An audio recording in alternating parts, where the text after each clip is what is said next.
আজকে তোমাদের সঙ্গে শেয়ার করব আমি কি করে বাড়িতে ধূপ বা ধুনো দিই। তার আগে বলে রাখি, আমাদের বাড়িতে প্রতিনিয়তই অনেক লোকজন আসে। সবার এনার্জি কিন্তু সমান হয় না।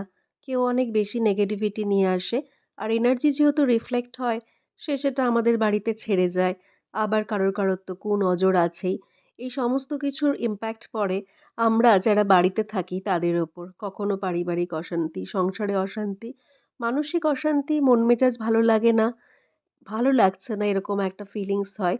এই সমস্ত কিছুকে কিন্তু শুধুমাত্র একটু ধূপ জ্বালিয়ে রেগুলার নিয়মিত বাড়িতে চারিদিকে ধূপ দেখিয়েই কাটিয়ে ওঠা যেতে পারে। তোমরা কোনো একদিন এইভাবে ধূপ জ্বালিয়ে দেখতে পারো, একদম ইনস্ট্যান্ট পজিটিভিটি ফিল করবে নিজের মধ্যে। আমি এমনি কোনো জিনিস করি না। এটা করে আমি নিজে উপকার পেয়েছি, তাই জন্য আজ শেয়ার করলাম।